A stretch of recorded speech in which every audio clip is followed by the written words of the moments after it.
Okay, hi guys, and today we are trying a brand new format of our conversations and the time that we spent together. I decided to make this format because I've got so many requests of this nature from my students and my clients.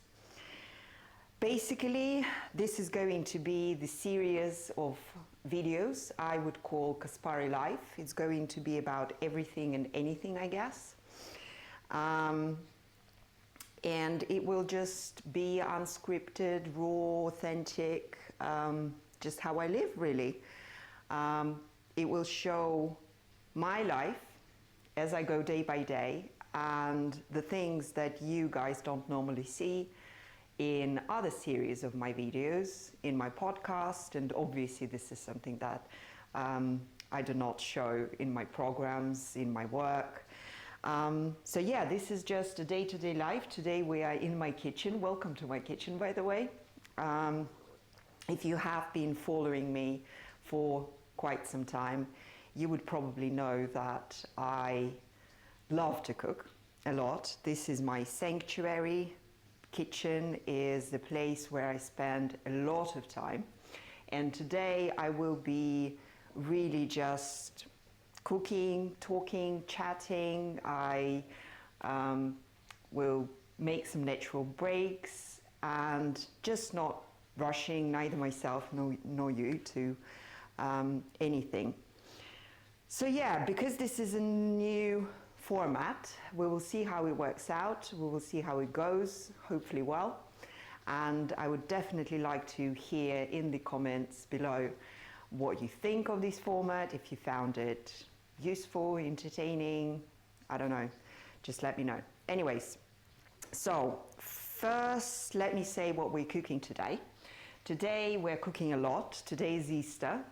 And it is a big day, very bright, sunny, nice, and I'm cooking the several dishes for my family.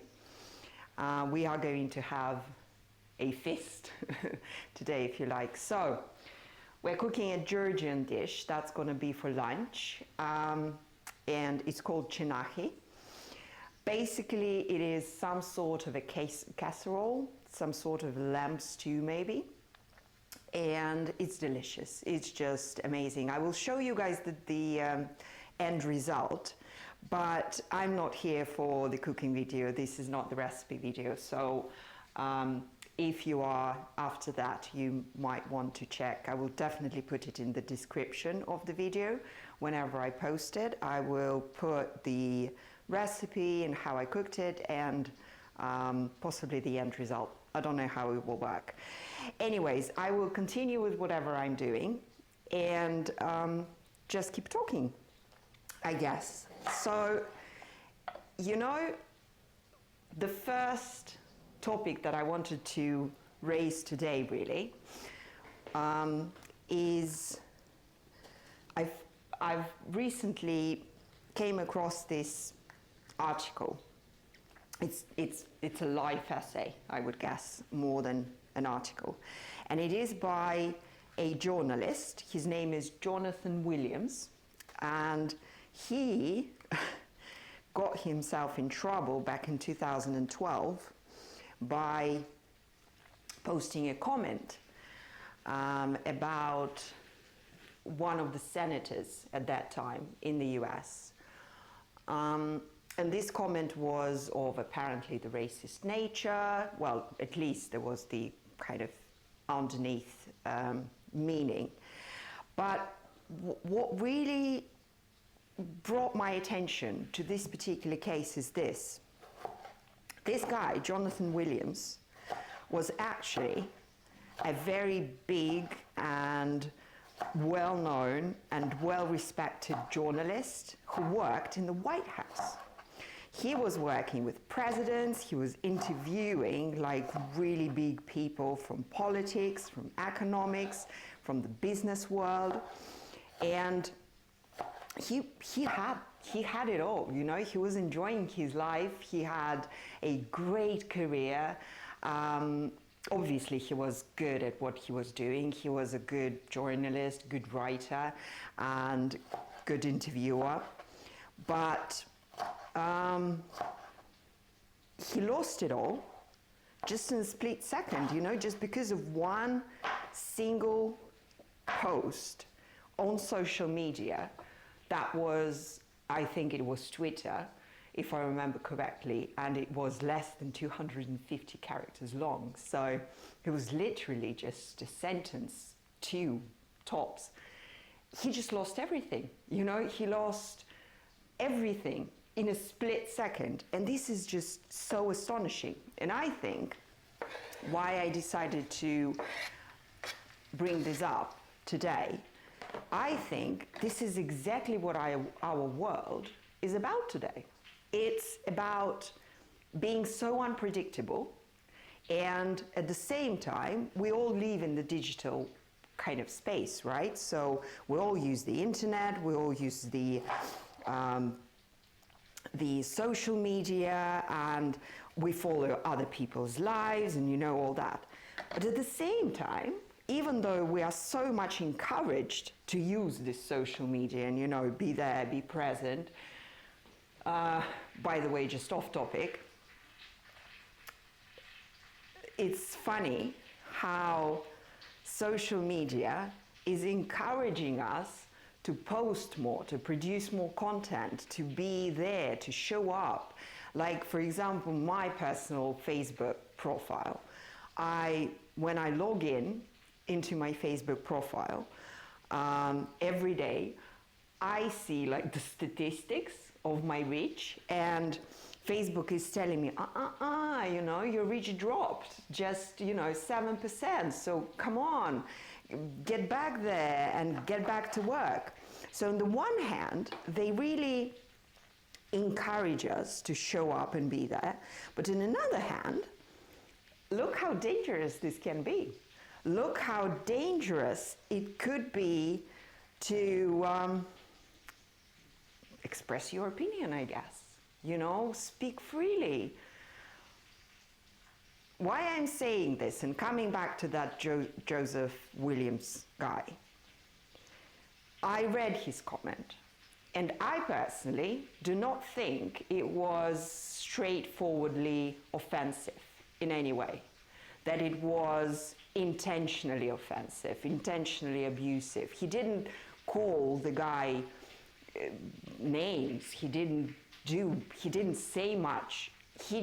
You could potentially kind of find the meaning in there, but just the same way you can find the same meaning in so many other words of so many other people, you know?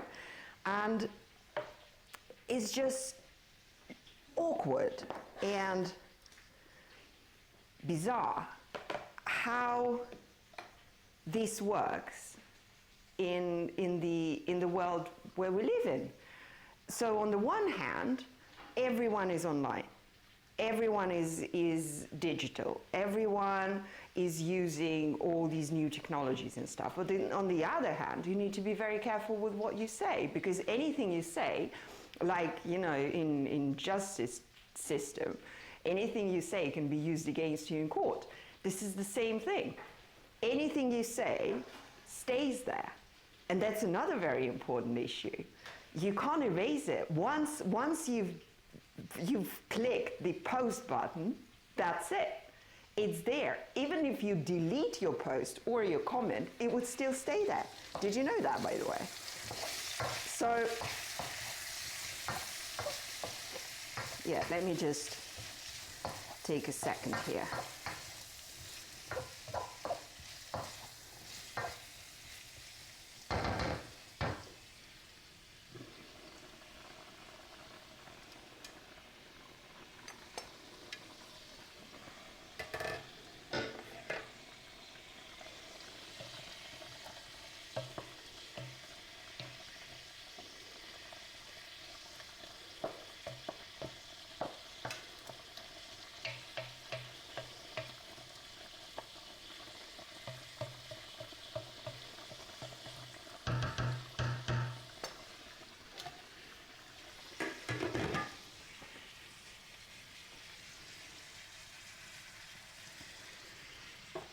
So, what I really found peculiar about this case was the speed with which the news have spread and with which this poor guy, or not poor, I'm not judging, yeah? We're not here to say he was right, he was wrong, or whoever did this to him was wrong or right.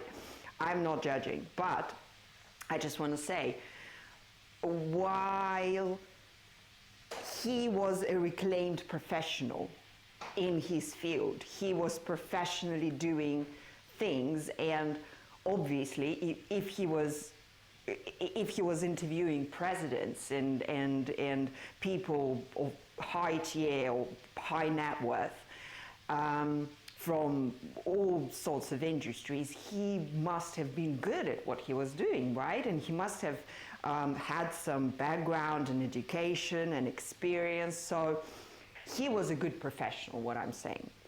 And what astonished me was that he lost everything in the speed of light, literally in a matter of days.